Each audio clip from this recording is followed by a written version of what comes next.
This is Unit 7, Week 2, question number 1. Question number 1 is all about what happened right after World War I. Right after World War I, the economy in the United States had a huge impact. First of all, transition away from war.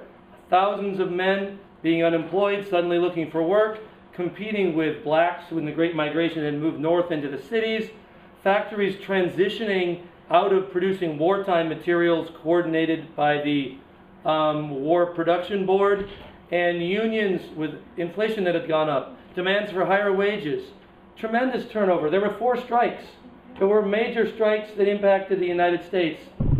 Initially, there was a drop after World War I in the economy and transition. Then it grew and boomed. But there was, as I said, 4 major strikes. And largely as a result to a rise in inflation. Prices in 1919 were 77% above what they'd been previously. And in 1920, they were 105% above the level they'd been previously. The workers responded with these strikes. There were 2,655 strikes in 1990. 4 million workers.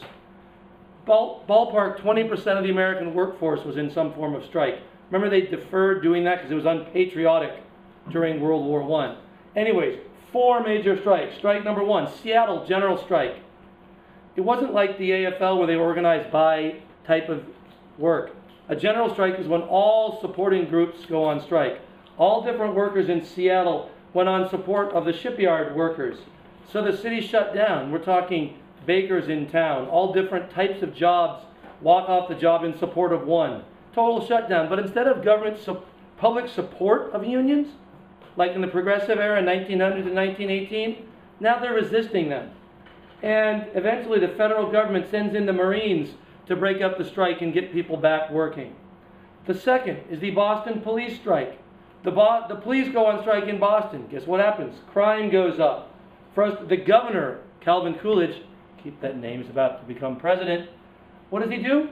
Calls in the National Guard, the state military force, and with the quote that no right to strike against the public safety by anybody, anywhere, anytime. The police force are all fired and new ones are hired, which is convenient because they're returning military veterans who look attractive as someone to hire. And the third is a steel strike. The steel workers in Indiana went out on strike.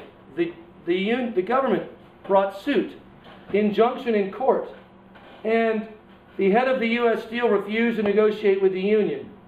The workers went on strike in September. After tremendous violence, federal and state troopers were called in, and the strike was broken finally in January 1920. And finally, the coal strike. Coal miners in Pennsylvania, West Virginia went on strike. The United Mine Workers under John Lewis struck for shorter hours and higher wages. The Attorney General, A. Mitchell Palmer, keep that in mind, he's about to go on some raids, came in, it got injunctions from the court, which is when the courts say, sorry, you've got to go back to work, calling off the strike. An arbitration board, a neutral board that arbitrates, later came in and gave them a slight pay increase. So what's the result? Nobody likes strikes. 20s, what are they going to be? An anti-union, pro-laissez-faire, pro-business period. And that's it from some guy in an Aloha print shirt.